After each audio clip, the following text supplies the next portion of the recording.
وبرکاتہ۔ الحمدللہ رب العالمین والصلاة والسلام علی اشرف الانبیاء والمرسلین، اما بعد۔ پہلے میں نے سورۃ فاتحہ کے نام اور اس کی فضیلت بیان کی تھی۔ اب انشاءاللہ سورۃ فاتحہ کی مختصر تفسیر بیان کرنے کی کوشش کروں گی۔ ویسے تو سورۃ فاتحہ کی تفسیر کامل اگر بیان کرنے لگیں تو صبح سے شام اور کئی شامیں گزرتی چلی جائیں گی، لیکن سبحان اللہ سورۃ فاتحہ کی تفسیر ختم نہیں ہوگی۔ دعا کرتی ہوں کہ اللہ تعالیٰ مجھے حق کہنے کی اور حق پر عمل کرنے کی توفیق عطا فرمائے۔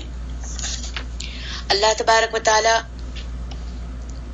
قرآن مجید کی سورۃ النحل کی آیت میں ارشاد فرماتے ہیں کہ اے میرے نبی، فَإِذَا قَرَأْتَ الْقُرْآنَ فَاسْتَعِذْ بِاللَّهِ مِنَ الشَّيْطَانِ الرَّجِيمِ۔ جب آپ قرآن پڑھنے لگیں تو شیطان مردود سے اللہ کی پناہ مانگ لیا کریں۔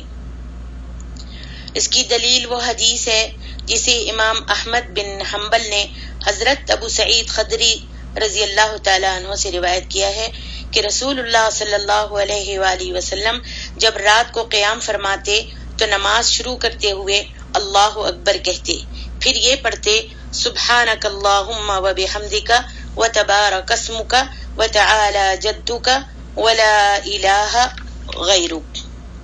اس کے بعد آپ 3 بار لا الہ الا اللہ محمد الرسول اللہ پڑھتے، پھر یہ پڑھتے اعوذ باللہ السمیع العلیم من الشیطان الرجیم من ہمزہ ونفخہ ونفثہ۔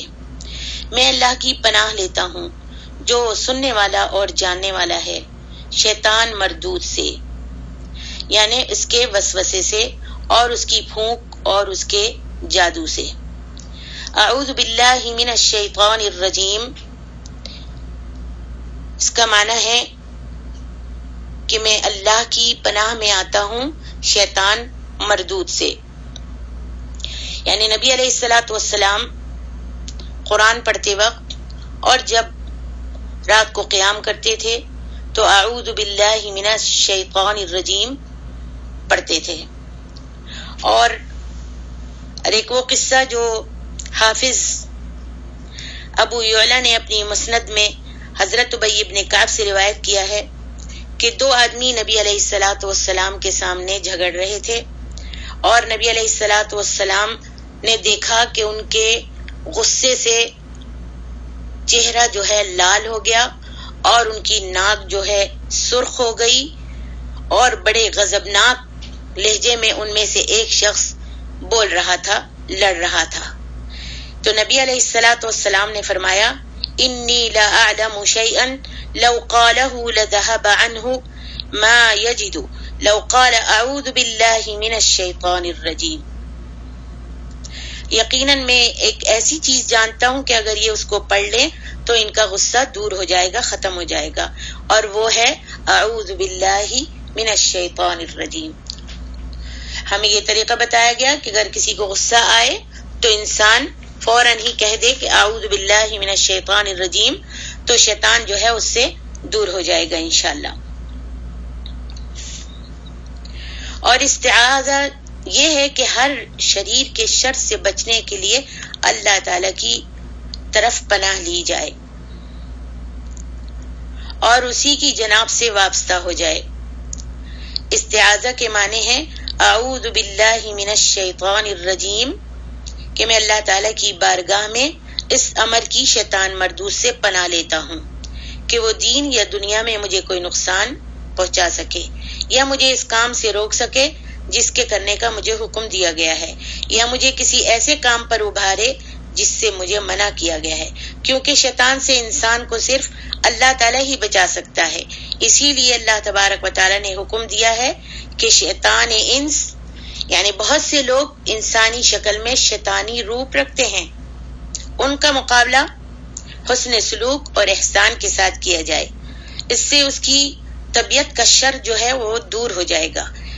مگر شیطان جن کے شر سے بچنے کے لیے اس نے استعاذے کا حکم دیا، کیونکہ یہ ایک ایسا دشمن ہے کہ جو نہ رشوت لیتا ہے اور نہ کسی نیکی اور احسان سے متاثر ہوتا ہے، کیونکہ اس کو اللہ تبارک و تعالی نے طبعاً شریر بنایا ہے۔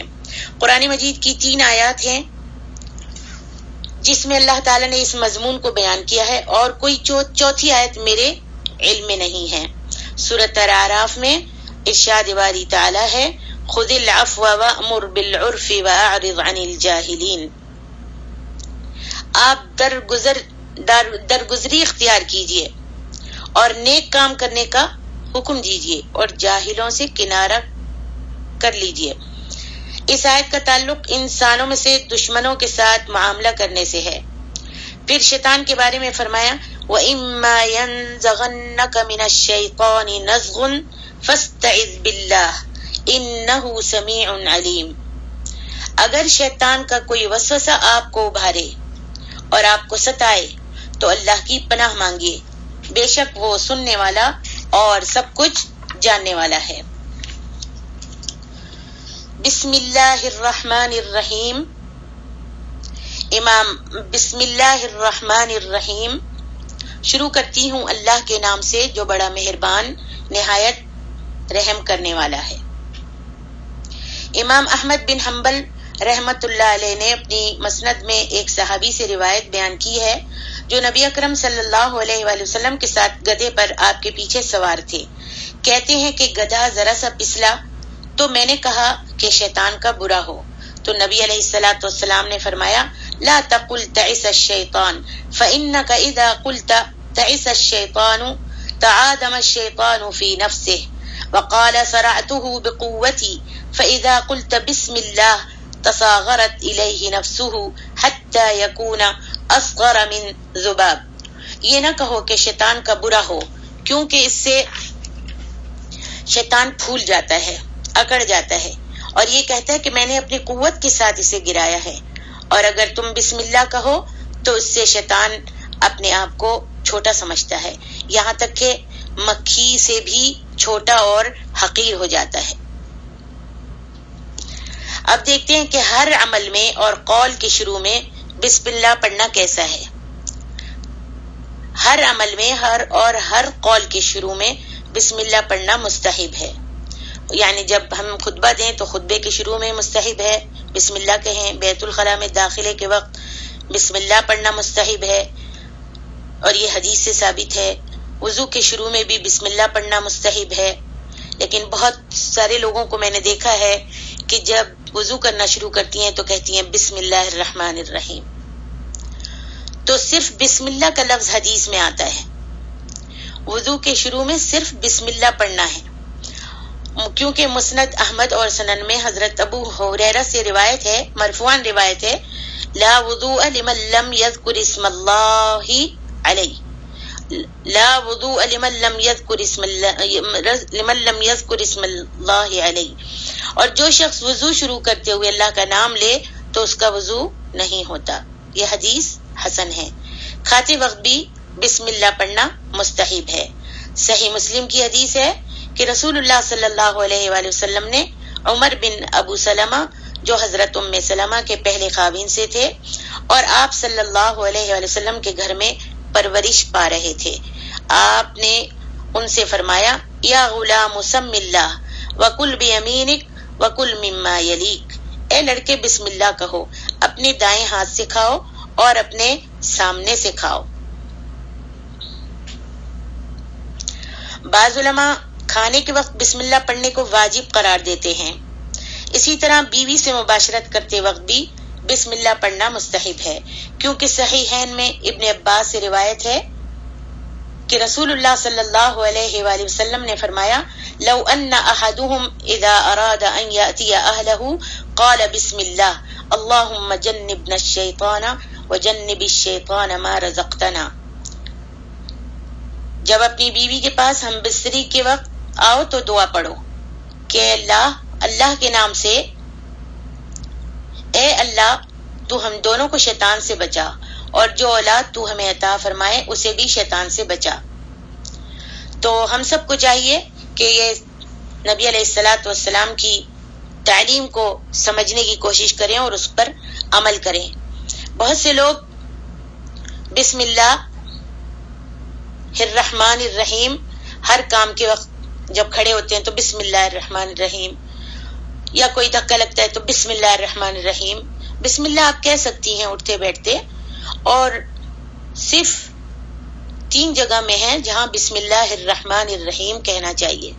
ایک تو نماز پڑھتے وقت، دوسرا قرآن مجید کی تلاوت کرتے وقت، اور تیسرا خط لکھتے وقت. نبی علیہ الصلوۃ والسلام جب خط لکھتے تھے تو پہلے بسم اللہ الرحمن الرحیم لکھا کرتے تھے. آج ہم نے بسم اللہ الرحمن الرحیم کو تو لکھنا چھوڑ دیا، اور ہم مسلمان ہوتے ہوئے 786 لکھتے ہیں. تو ہم کو وہی عمل کرنا چاہیے جو نبی علیہ الصلوۃ والسلام سے مسنون ہے. آگے لفظ جلالت اللہ کے معنی.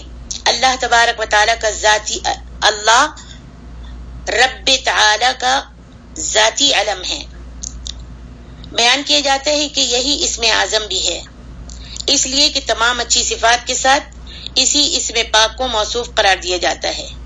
جیسا کہ اللہ تعالیٰ نے قرآن مجید میں فرمایا هو اللہ الذی لا الہ الا هو عالم الغیب والشہادۃ هو الرحمن الرحیم.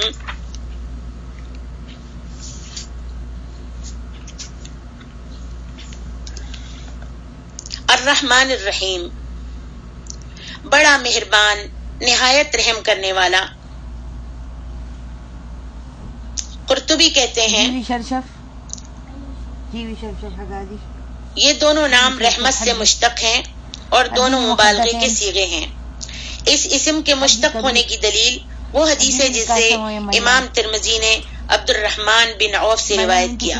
وہ اسے صحیح قرار دیا ہے کہ رسول اللہ صلی اللہ علیہ وآلہ وسلم نے فرمایا قال اللہ تبارک و تعالی انا اللہ وانا الرحمن خلقت الرحم وشققت لها اسما من اسمی فمن وصلها وصلته ومن قطعها بتته. اللہ تبارک و تعالی ارشاد فرماتے ہیں میں اللہ ہوں، میں رحمان ہوں، میں نے رحم کو پیدا کیا اور اپنے نام سے اس کے نام کو مشتق کیا ہے. جس نے اسے ملایا میں اسے ملاؤں گا، جس نے اسے توڑا میں بھی اسے توڑ دوں گا. قرطبی کہتے ہیں الحمدللہ، بولی الحمدللہ،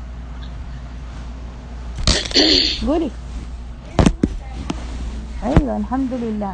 ابو علی فارسی کہتے ہیں کہ رحمان عام اسم ہے جو رحمت کی تمام قسموں کو شامل ہے، اور یہ صرف اللہ تعالیٰ کے لیے خاص ہے، اور رحیم صرف مومنوں کی مناسبت سے ہے.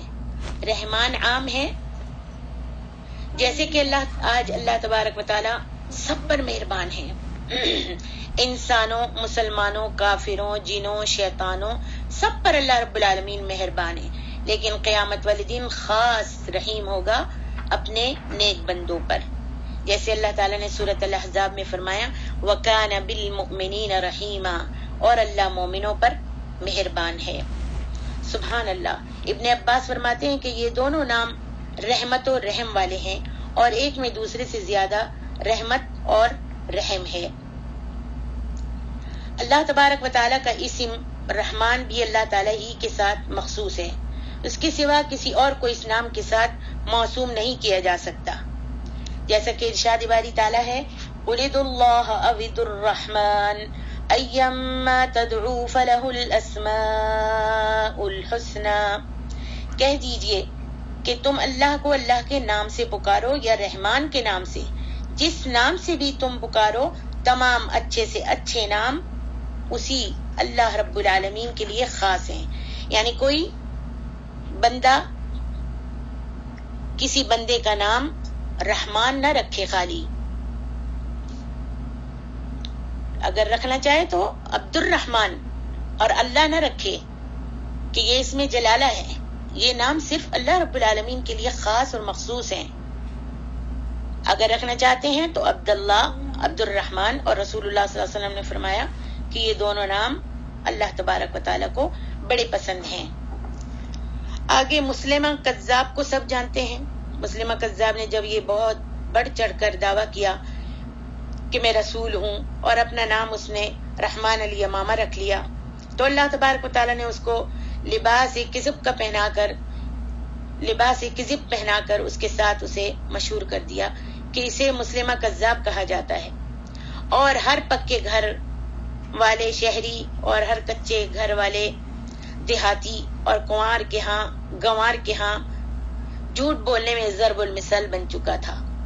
اسی بنیاد پر یہاں سب سے پہلے اسم پاک اللہ ذکر کیا گیا ہے کہ اس نام میں اس کا کوئی شریک نہیں، اور صفات میں سب سے پہلے اس کی صفت الرحمن بیان کی گئی ہے، اور اس نام سے بھی اللہ کے سوا کسی اور کو موسوم کرنے سے منع کر دیا گیا ہے،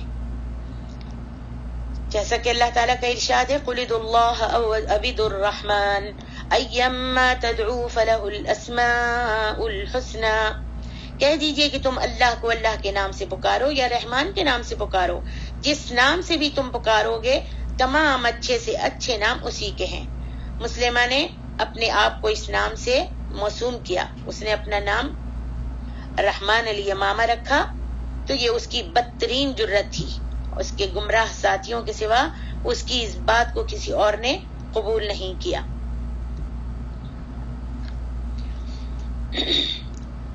آگے الحمدللہ رب العالمین، سب تعریفیں، تمام تعریفیں اللہ تعالیٰ ہی کے لیے ہیں جو تمام جہانوں کا پالنے والا ہے۔ حمد کے معنی، الحمدللہ کے معنی یہ ہیں کہ شکر صرف اللہ تعالیٰ کے لیے خاص ہے، اس کے سوا جن معبودوں کی عبادت کی جاتی ہے یا اس نے جو بھی مخلوق پیدا فرمائی ہے ان میں سے کوئی بھی اس کا مستحق نہیں ہے، اس لیے کہ اس نے اپنے بندوں کو ان تمام بے حد و حساب نعمتوں سے سرفراز فرمایا جنہیں اس کے سوا کوئی شمار کر ہی نہیں سکتا۔ اس نے اپنی اطاعت کرنے کے لیے تمام اسباب عطا فرمائے، فرائض ادا کرنے کے لیے اپنے بندوں کو تمام جسمانی طاقتوں سے نوازا، اور پھر دنیا میں رزق کی فراوانی عطا فرمائی، اور زندگی بسر کرنے کے لیے کسی حق کے بغیر انواع و اقسام کی نعمتوں سے سرفراز فرمایا۔ الحمدللہ ثنا کا کلمہ ہے، اس کے ساتھ اللہ تعالیٰ نے خود اپنی ثنا بیان فرمائی ہے، اور اس نے اپنے بندوں کو بھی حکم دیا ہے کہ وہ اس کی ثنا کریں۔ گویا اس نے ہمیں حکم دیا کہ جب میری ثنا بیان کرنے لگو تو کہو الحمدللہ۔ ابن جریر کہتے ہیں یہ بھی کہا جاتا ہے کہ الحمدللہ کہنے سے اللہ تعالیٰ کے اچھے نام اور بلند صفات کے ساتھ اس کی ثنا ہے، اور الشکر للہ کہنے سے اس کی نعمتوں اور اس کے احسانات کے ساتھ اس کی ثنا ہے۔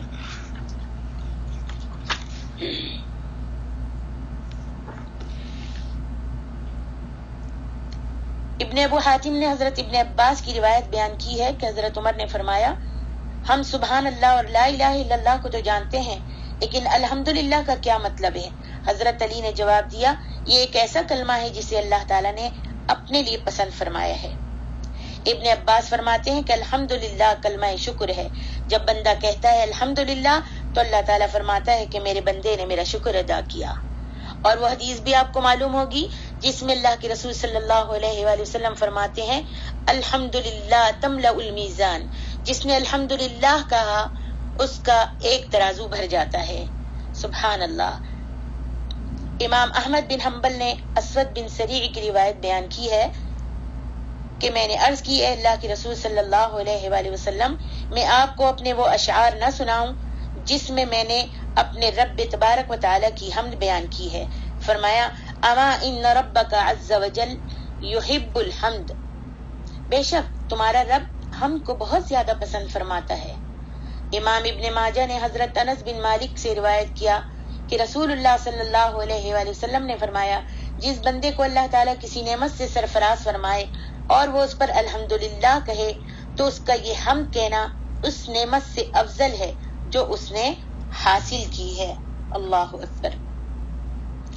الرحمن الرحیم مالک یوم الدین، الرحمن الرحیم بڑا مہربان نہایت رحم والا ہے، مالک یوم الدین اور مالک ہے قیامت کے دن کا۔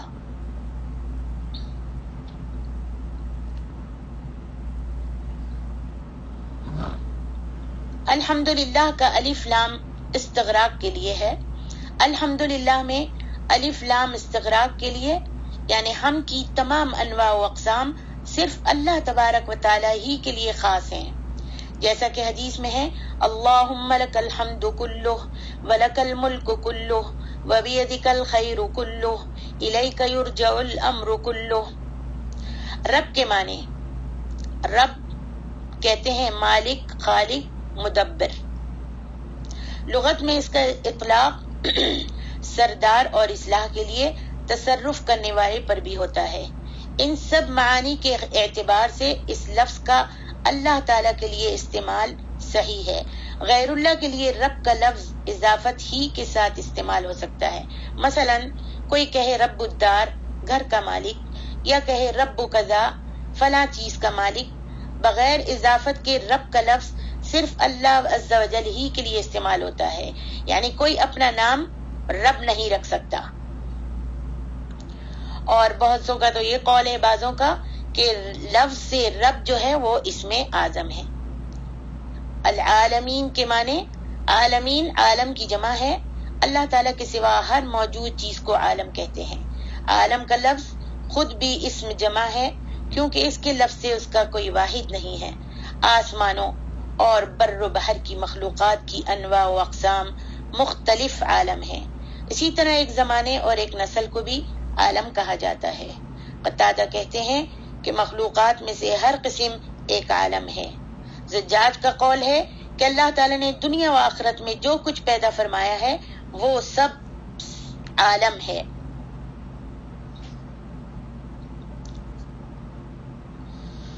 الحمدللہ۔ آگے اللہ تبارک و تعالیٰ ارشاد فرماتے ہیں الرحمن الرحیم، جس کی تفسیر ہم پہلے کر چکے ہیں، اور اس کے بارے میں حافظ ابن کثیر لکھتے ہیں کہ الرحمن الرحیم کا وصف، رب العالمین کے وصف کے بعد الرحمن الرحیم کا وصف ترہیب کے بعد ترغیب کے باب میں سے ہے، جیسا کہ اللہ ارشاد فرماتے ہیں نبئ عبادی انی انا الغفور الرحیم وان عذابی هو العذاب العلیم، سورۃ الحجر۔ اے پیغمبر میرے بندوں کو بتا دیجئے کہ یقیناً میں بڑا بخشنے والا اور بڑا مہربان ہوں، اور بے شک میرا عذاب بھی بڑا درد دینے والا عذاب ہے۔ اور دوسری سورۃ الانعام میں اللہ تعالیٰ ارشاد فرماتے ہیں ان ربک سریع العقاب وانہ لغفور الرحیم، بے شک آپ کا پروردگار جلد عذاب دینے والا ہے اور بے شک وہ بہت بخشنے والا اور مہربان بھی ہے۔ اسم رب میں ترہیب اور الرحمن الرحیم کے ناموں میں ترغیب کا پہلو ہے۔ مالک یوم الدین، مالک ہے یوم قیامت کا، قیامت کے دن کا۔ انصاف کے دن کی ملکیت کا مفہوم، قیامت کے دن کی ملکیت کی تخصیص کے یہ معنی نہیں کہ باقی دنوں کی ملکیت کی نفی ہے، کیونکہ اس سے پہلے یہ بیان کیا جا چکا ہے کہ وہ رب العالمین ہے اور یہ دنیا و آخرت دونوں کو شامل ہے۔ قیامت کے دن کی طرف اضافت اس لیے کی گئی ہے کہ اس دن کوئی کسی چیز کی ملکیت کا دعوے دار نہیں ہوگا، بلکہ اس کی اجازت کے بغیر کسی کو بات کرنے کی بھی جرت نہیں ہوگی، جیسا کہ اللہ تعالیٰ سورۃ النبا میں ارشاد فرماتے ہیں یوم یقوم الروح والملائکۃ صفا لا يتكلمون الا من اذن له الرحمن وقال صوابا، جس دن روح الامین اور دیگر فرشتے صف باندھ کر کھڑے ہوں گے تو کوئی بول نہ سکے گا مگر جس کو رحمان اجازت دے اور اس نے بات بھی درست کہی ہو۔ فرمایا وخشعت الاصوات للرحمن فلا تسمع الا همسا، سورۃ طٰہٰ۔ اور رحمان کے سامنے آوازیں پست ہو جائیں گی اس دن تو تم احد کے سوا کوئی اور آواز نہیں سنو گے۔ ابن عباس فرماتے ہیں مالک یوم الدین کی تفسیر کہ اس دن اس کی بادشاہت میں اس کے سوا اور کوئی صاحب اختیار نہیں ہوگا، جس طرح دنیا میں یہ مجازن بادشاہ تھے۔ یوم الدین کے معنی ابن عباس فرماتے ہیں کہ یوم الدین سے مراد مخلوق کے حساب کا دن یعنی قیامت کا دن ہے، جس دن وہ تمام اعمال کا بدلہ دے گا، اچھے اعمال کا اچھا بدلہ اور برے اعمال کا برا بدلہ، الا یہ کہ اللہ رب العالمین کسی کو معاف فرما دے۔ ملک اور ملک الاملاک اللہ ہی ہے، حقیقت میں مالک اللہ عز و جل ہی ہے، جیسا کہ اس نے ارشاد فرمایا هو اللہ الذی لا الہ الا هو الملک القدوس السلام۔ صحیحین میں حضرت ابو ہریرہ سے مرفوع مروی ہے، اللہ تعالیٰ کے ہاں بدترین نام یہ ہے کہ کوئی شخص اپنے آپ کو شہنشاہ کہلائے، کیونکہ اللہ تعالیٰ کے سوا کوئی بادشاہ حقیقی نہیں ہے۔ حضرت ابو ہریرہ سے صحیحین میں یہ حدیث بھی ہے کہ رسول اللہ صلی اللہ علیہ وآلہ وسلم نے فرمایا یقبض اللہ الارض ویطوی السماء بیمینہ ثم یقول انا الملک این الملوک الارض این ملوک الارض این الجبارون این المتکبرون۔ اللہ تعالیٰ زمین کو پکڑ لے گا اور آسمان کو لپیٹ کر اپنے دائیں ہاتھ میں لے لے گا اور فرمائے گا میں ہوں بادشاہ، کہاں ہے دنیا کے بادشاہ، کہاں ہے سرکش اور کہاں ہے متکبر۔ اور قرآن عظیم میں بھی ہے لمن الملک اليوم للہ الواحد القہار، سورۃ المؤمن۔ آج کس کی بادشاہت ہے؟ اللہ کی جو اکیلا اور غالب ہے۔ ہاں، اللہ تعالیٰ کے سوا کسی دوسرے کو دنیا میں جو بادشاہ کہا جاتا ہے تو یہ مجازی طور پر کہا جاتا ہے۔ الدین، یوم الدین، دین کی تفسیر کے معنی جزا اور حساب کے ہیں، جیسا کہ ارشاد باری تعالیٰ ہے یومئذ یوفیہم اللہ دینہم الحق، اس دن اللہ رب العالمین ان کو ان کے اعمال کی پوری پوری اور ٹھیک جزا دے گا۔ اس لیے حضرت عمر رضی اللہ عنہ فرمایا کرتے تھے کہ اپنا محاسبہ کرتے رہا کرو قبل اس کے کہ تم سے حساب لیا جائے، اور اپنا وزن کرتے رہا کرو قبل اس کے تمہارا وزن کیا جائے، اور اس ذات گرامی کے سامنے اس بڑی پیشی کی تیاری کرتے رہا کرو۔ جس نے دنیا میں اپنا محاسبہ کر لیا، روز قیامت اس پر حساب آسان ہو جائے گا۔ یومئذ تعرضون لا تخفى منکم خافیہ، اس روز تمہاری پیشی ہوگی رب کے سامنے اور تمہاری کوئی بھی پوشیدہ بات چھپی نہیں رہے گی۔ اللہ تعالیٰ ہمارا حساب کتاب قیامت والے دن آسان فرمائے، اور رب العالمین ہم کو بغیر حساب کتاب کے جنت الفردوس میں داخلہ عطا فرمائے۔ ایاک نعبد و ایاک نستعین، اے میرے پروردگار ہم تیری ہی عبادت کرتے ہیں اور تجھ ہی سے مدد مانگتے ہیں۔ مفعول کو مقدم قرار دینے اور غائب سے حاضر کی طرف التفات کے فوائد۔ مفعول یعنی ایاک کو یہاں جو فعل و فاعل سے مقدم اور مکرر ذکر کیا ہے تو یہ اہتمام اور حصر کے لیے ہے، یعنی اس کے معنی یہ ہے کہ اے اللہ میں صرف تیری ہی عبادت کرتی ہوں اور صرف تجھی پر بھروسہ کرتی ہوں اور تجھی سے مدد مانگتی ہوں، اور یہ اطاعت و بندگی کا کمال درجہ ہے۔ سارا دین انہی دو جملوں پر مبنی ہے، جیسا کہ بعض سلف نے کہا ہے کہ سورۃ فاتحہ قرآن مجید کا راز ہے، اور سورہ فاتحہ کا راز اس کلمہ ایاک نعبد و ایاک نستعین میں مضمر ہے۔ اس آیت کے پہلے حصے میں شرک سے بیزاری کا اظہار ہے، اور دوسرے میں اپنی طاقت اور قوت کا انکار بھی ہے، اور اپنے آپ کو اللہ تعالیٰ کے سپرد کر دینے کا اعتراف بھی، اور یہی معنی و مفہوم قرآن مجید کی کئی ایک آیات میں بیان کیا گیا ہے۔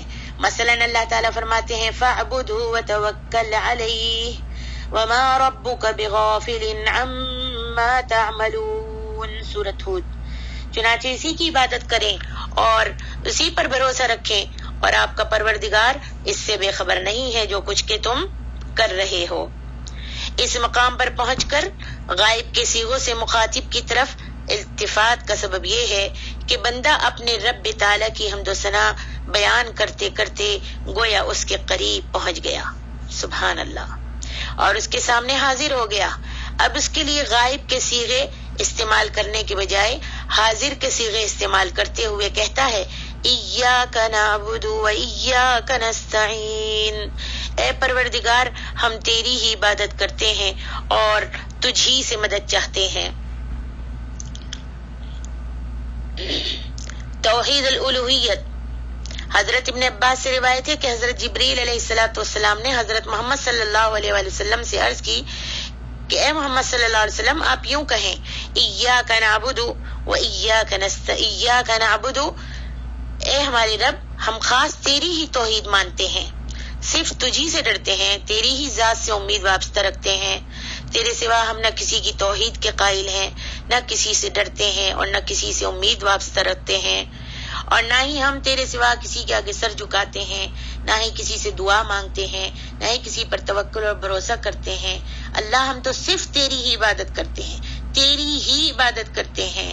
نماز میں بھی ہم اقرار کرتے ہیں، بہت سے لوگ نماز میں اقرار کرتے ہیں ایاک نعبد، ہم تیری عبادت کرتے ہیں، اور باہر جا کر مسجد سے نکلے یا گھر سے نکلے یا اٹھتے بیٹھتے پیروں اور فقیروں کے نعرے لگاتے ہیں اور ان کو اپنی حاجتوں میں پکارتے ہیں، ان سے حاجتیں اپنی منوانے کی کوشش کرتے ہیں اور ان کو آوازیں دیتے ہیں، ان کے آگے جا کر قبروں پہ جا کر سر جھکاتے ہیں اور ہاتھ باندھ کر کھڑے ہوتے ہیں۔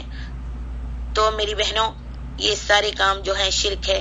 جب ہم اقرار کر رہے ہیں اور پڑھ رہے ہیں ہر نماز میں ایاک نعبد، اے اللہ، ہم خاص تیری ہی توحید کو مانتے ہیں، تیرے ہی آگے سر جھکاتے ہیں اور تجھے ہی اکیلا مانتے ہیں، اور کہتے ہیں، اقرار کرتے ہیں اس چیز کا کہ اللہ تیرا سوا کوئی شریک نہیں ہے اور تیرے اوپر کسی کی کچھ نہیں چلتی، تو ہی مشکل کشا ہے، تو ہی حاجت روا ہے، تو ہی عبادت کے لائق ہے، تو ہی سجدے کے قابل ہے۔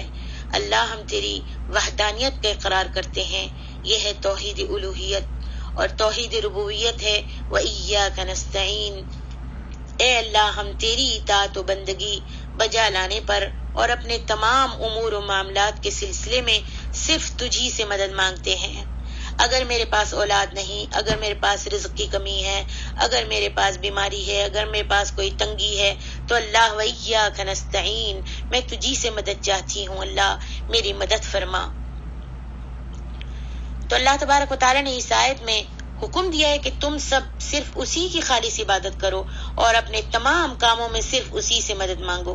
ایاک نعبد کو وایاک نستعین سے پہلے اس لیے ذکر فرمایا ہے کہ اللہ تعالیٰ کی عبادت اصل مقصود ہے اور اس سے استعانت اس کے لیے وسیلہ ہے، اور اہتمام و احتیاط کا تقاضا یہ ہے کہ زیادہ اہم چیز کو پہلے ذکر کیا جائے۔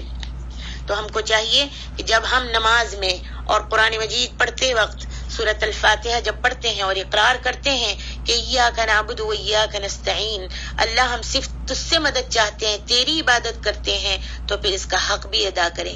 یہ نہ ہو کہ ہمارا قول علیحدہ ہو اور فعل علیحدہ ہو۔ ہم نماز میں تو کہہ دیں ایاک نعبد، لیکن اس کے بعد ہم کو کوئی بھی بہکائے اور پھسلائے اور بتائے کہ فلانی قبر پر چلے جاؤ، وہاں پر جا کر تم منت مانو گی اور وہاں پر کھڑی ہو کے دعا کرو گی تو تمہاری بگڑی بن جائے گی، تو ان کاموں سے مجھ کو پرہیز کرنا ہے انشاءاللہ۔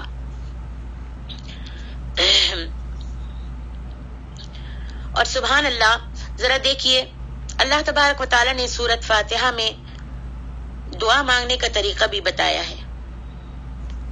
کس طریقے سے؟ کہ سب سے پہلے اللہ تبارک و تعالیٰ کی حمد و ثنا بیان کیجئے، الحمدللہ رب العالمین۔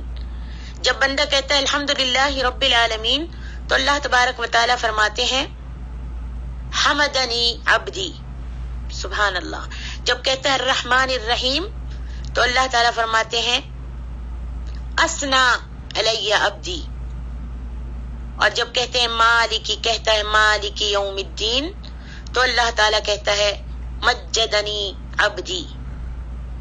یعنی پہلے اللہ کی تعریف بیان کرے، انسان جب دعا مانگے تو پہلے اللہ کی تعریف بیان کرے، اس کی حمد و ثنا بیان کرے، اس کی نعمتوں کو کا اظہار کرے اور کہے کہ اللہ تو نے زمین آسمان چاند سورج یہ ساری نعمتیں، حتیٰ کہ میرے جسم کا ایک ایک انگ ایک ایک اعضا تیرا بنایا ہوا ہے،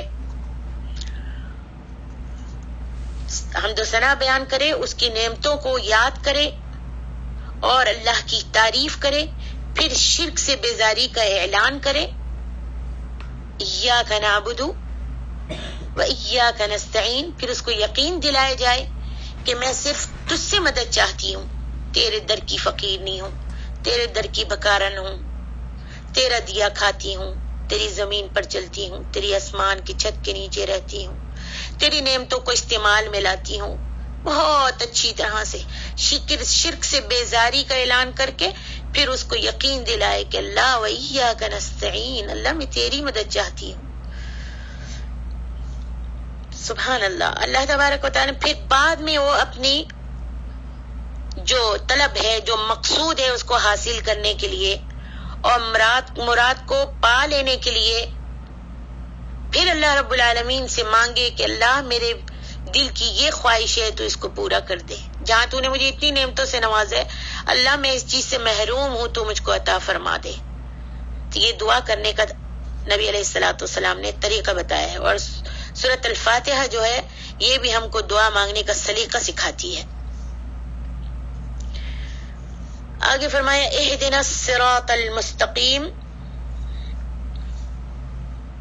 اس کے معنی یہ ہوں گے کہ ہم کو سیدھا رستہ القا کر دے، سیدھے رستے کی توفیق دے دے، ہمیں سیدھے رستے سے نواز دے یا سیدھا رستہ عطا فرما دے۔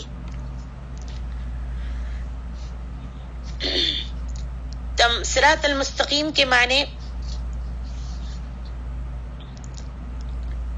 ابن جریر کہتے ہیں کہ امت کے تمام اہل تفسیر کا اس بات پر اتفاق ہے کہ صراط مستقیم اس صاف اور واضح راستے کو کہتے ہیں جو کہیں سے ٹیڑھا نہ ہو۔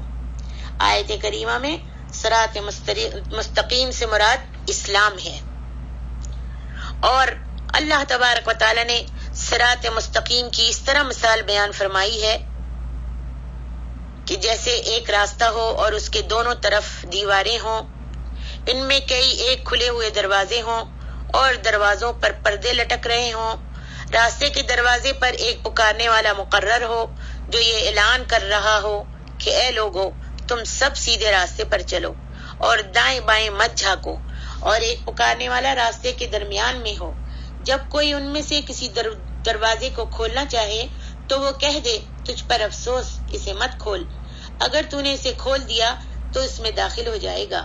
چنانچہ اس مثال میں صراط رستے سے مراد اسلام ہے، دیواریں حدود الہی ہیں، کھلے ہوئے دروازوں سے مراد اللہ تعالیٰ کی حرام کردہ چیزیں ہیں، راستے کے دروازے پر پکارنے والا قرآن کریم ہے، اور سر راہ پکارنے والا اللہ تبارک و تعالیٰ کا وہ خوف ہے جو ہر مسلمان کے دل میں ہوتا ہے۔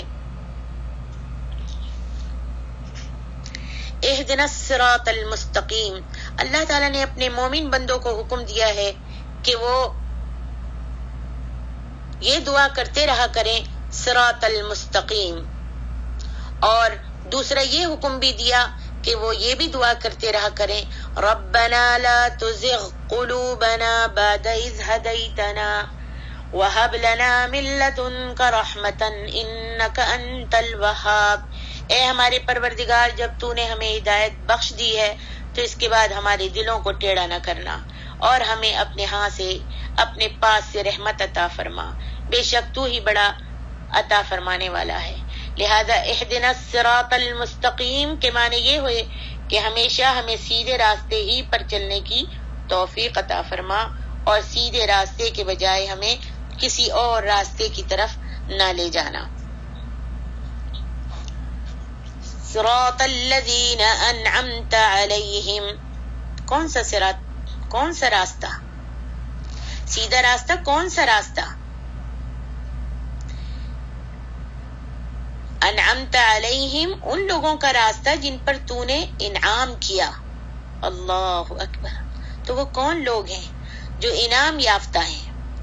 یہاں پر انعام یافتہ سے مراد وہ سعادت مند ہیں جن کا سورۃ النساء کی ان آیات میں ذکر ہے۔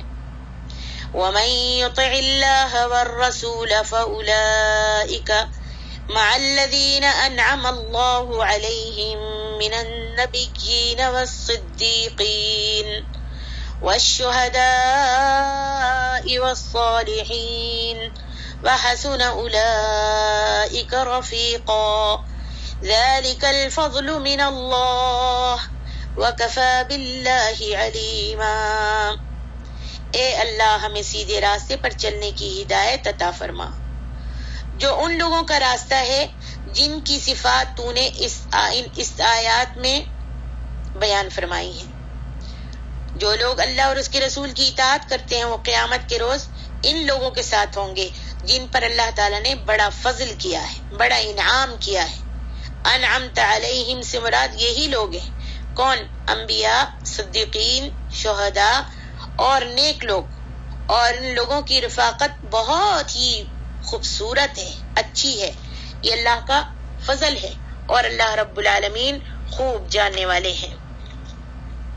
اور یہی اہل ہدایت اور استقامت ہیں، اللہ اور اس کے رسول کی اطاعت بجا لانے والے اور احکام الہی کے سامنے سر اطاعت جھکانے والے ہیں اور اس کے منع کردہ امور سے اجتناب کرنے والے ہیں۔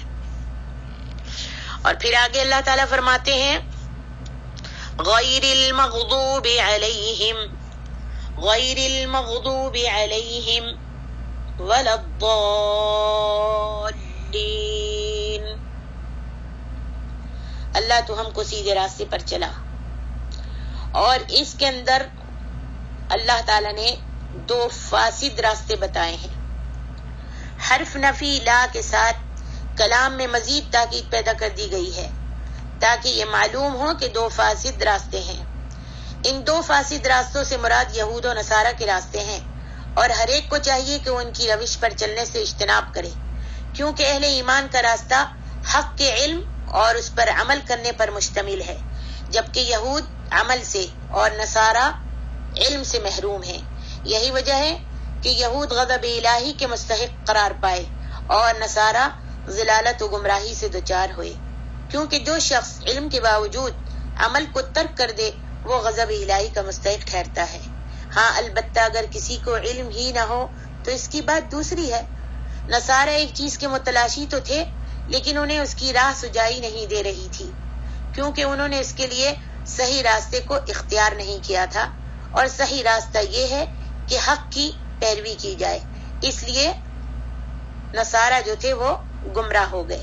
یہود و نصارہ میں سے اگرچہ ہر ایک گمراہ بھی ہے اور غضب کا شکار بھی، مگر یہود کی نمایاں بات یہ ہے کہ یہ مغضوب ہیں، جیسا کہ ارشاد باری تعالیٰ ہے من لعنہ اللہ وغضب علیہ، سورۃ المائدہ۔